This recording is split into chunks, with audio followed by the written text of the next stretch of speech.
More often than not, when you race every single weekend, there's going to be some untypical things that happen during NASCAR races. Things that nobody could see coming or nobody expect in their wildest dreams. Just imagine telling yourself during the Martinsville playoff race one year that the pace car would just stop working. Well, it actually happened, and it was during the 2023 playoff race at Martinsville. Looks like we might have an issue with our pace car. Yeah, it's pulled up to the top of the racetrack, and now it's starting to move here. I'm not sure exactly what was going on. They're struggling to get the car to move. We have a cleanup truck pacing the front of the field, so we have that under control. Can they not just push it with another truck? Or? It's a good-looking car. We're going to put it on display, Marty. Rick, you got to love the Martinsville fans. They're literally in 1 and 2 cheering the tow truck about to tow the pace car. That's a new one, isn't it? Yeah, it just pulls up to the top. I don't know. And these drivers are they're trying to figure out what to do because they have to follow the pace car. And Chase is like, I don't want to pass you. Right. I don't think I'm allowed to stop right here. More untypical moments happen during playoff races. I don't know why, but it just happens. Just like when Joey Gase, even a non-playoff driver, had his wheel come off at a 1.5 mile racetrack. This is something that does not happen from a week-to-week basis. This was just a crazy accident that Joey Gase was involved in. Big hit. He'll hit the inside wall, but the back of that car almost completely gone for Joey Gase. Oh, the left rear tire. Yeah, left rear tire come off the car. Wow. I will never understand how the spotter did not help Michael McDowell in this clip. Michael McDowell hits the back of a safety truck under caution. It's like he had no idea that the safety truck was there and just hit the back of it. This is still something crazy that happened. Something crazy that also happens from time to time is NASCAR being consistent. Wait, that's not right. Sorry. That's something definitely not typical. NASCAR being inconsistent is always normal. Regardless, NASCAR still does not know when to throw the caution flag. And just watch this clip when they did not throw the caution. 16 is locked on really good to Grant Enfinger right there. Oh, and he bails. Oh, and now Enfinger's going around. No caution yet. No caution yet. We've stayed green as Enfinger comes to a stop, and Eckes is out front. Christian Eckes. Tanner Gray in second. And the 14 of Hutchins is around now, but still green. Wrecking on a straightaway happens in about every race. Somebody will hit the wall, spin out. What about wrecking hitting the wall because they turned right down a straightaway? I will never understand this one from Brandon Jones. Little speedy dry, and Brandon Jones hits the wall. Wow. Hang on to it. Hang on to it. Tyler Reddick in the 9 also with an issue. Keep it up there. Caution coming out again. And Hemrick moved away to try to prevent the side draft, and then the 19 went to try to side draft. Next thing you know, he was sideways. I don't think I've ever seen that before, Junior. Have you? Yeah, I haven't. I haven't seen anything. Brandon Jones may have a severe lack of wins in the NASCAR Xfinity Series, but this is the icing on the cake of an embarrassing moment. And now a caution on the racetrack. Tyler Reddick and Chase Briscoe both involved in this one. Try to stay in the gas. Huge hit by that 98 on the inside wall. Stay in the gas. You see how shortened up the nose of that car is. Right now, just two cars that we see involved. And a big hit. Catch more cars. Justin Allgaier had a front row seat that he didn't want. And what a crazy ride for Briscoe. Just sitting there minding your own business, thinking that everything's fine. Next thing you know, you're pointing in the wrong direction. You see the damage to that left rear tire. That didn't happen right away, right? That rolled flat for quite some time. It's clearly out of control going over the track. Oh, yeah, the left rear's flat. Yeah, it's soft. You can see the wrinkle in the left rear sidewall.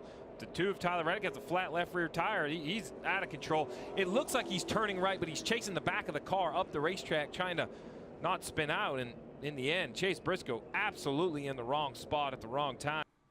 How many times does it take for drivers to realize on restarts you cannot full send it in from 15th place and take the lead? This will never happen. It never has and never will work.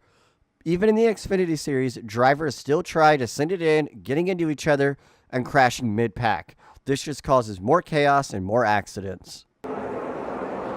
Oh, we got one back around. around. Buford's going to go around in the 07. It looks like he had some help. They stack up behind him. Goodness. Big wreck behind him. There's Allmendinger got a lot of spots right there. Keep rolling. Let's get around these guys.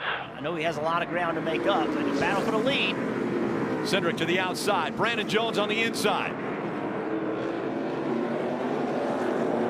Brandon Jones blocking, moves out. Now through turn 4, the kink. Will the 22 try to break him into this corner? How To the aggressive. outside again. Tries the outside. Can he make the pass? If he can just stay on the outside, he'll have the preferred line for this next corner. That is so impressive to be able to drive in the corner.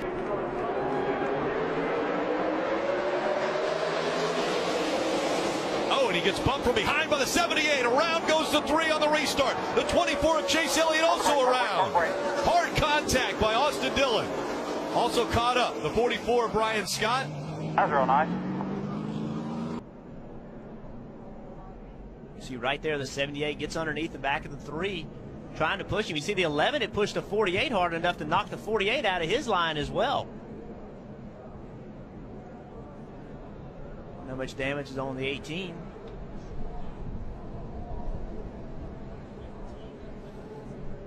Something that's very untypical are racetracks nowadays not having safer barriers. It is a necessity that all tracks need to have safer barriers. And unfortunately, Ryan Blaney found the one spot on the track last year that did not have a safer barrier. He hit hard at Nashville after a crash on the restart.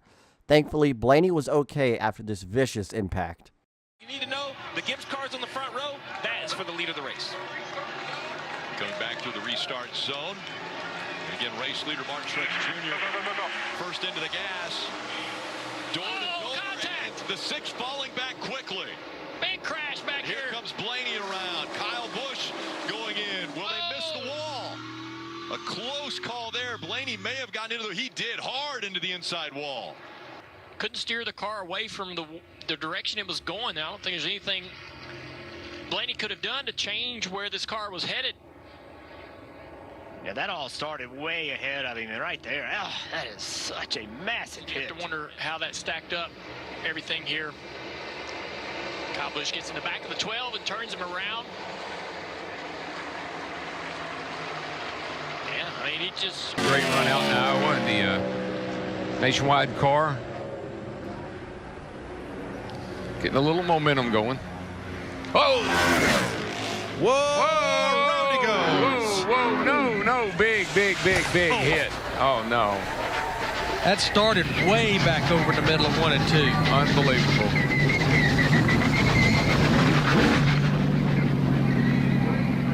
Wasn't expecting that. Darryl. Sorry, guys. 20. Oh, trouble for the 48. Oh, my gosh. Blew it right front, I think. I think you're right. Big hit. You all right, boss? Red flag. Man, that thing just shot right. The tire looked up to me. What was that? Something, maybe a suspension component or something broke in that right front. I don't know. The tire looks. No, the tire is down. Is it down? It's soft. I think it's sitting on the splitter, and we can't see how.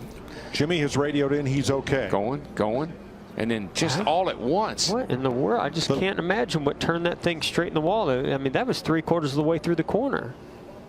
Wide open in the throttle right there. Back in the gas. Now, after it took off, he locked the brake, locked up the left front all the way to the wall. What's his thing? Just all of a sudden, there. all of a sudden, she You could can tell just. it's not really turning something's. Yeah. I mean, to me, that's like something the steering broke. Well, you know, but Jeff, if you watch the car, it got a little wee bit loose. You reckon that when he corrected, he just didn't have time to get it blowed up? No, he could have still. During a qualifying session in 2015, Jimmy Johnson hits the wall extremely hard at Phoenix. Something apparently broke on the steering column, forcing Johnson to go almost head-on into the wall. Even at short tracks, hits like this still hurt. This was a huge impact for 7-time champion Jimmy Johnson. Thankfully, he was okay and was able to continue the race in the following day. This has to be a once-in-a-lifetime thing that it's only happened once or maybe 2 times. The pace car gets blocked in and is not able to pull out and pace the field because the car that brought out the caution is blocking it in. This has to be the most untypical moment for a pace car ever. Greg Biffle is the lucky dog. He'll come around and be the 33rd car on the lead lap. I'm telling you, Stewart's bored. When you start bump drafting the pace car, he's looking for some fun. Pace car driver is Brett Bodine. Smiling. Oh, yeah, he's having a big time. NASCAR has asked Tony to back off a little bit, and he did. Is he trying to make Brett loose? Is that what he's trying to do? If he was trying, it would have been done. I think he's trying to scratch the paint job. Oh, don't do that. Hey, some of those Tony Stewart fans would love to buy a Corvette that's been run by Tony Stewart. Right. And they wouldn't fix the damage either, would they? You know, this 20 crew has held service all day. He's gone in with the lead. He comes out with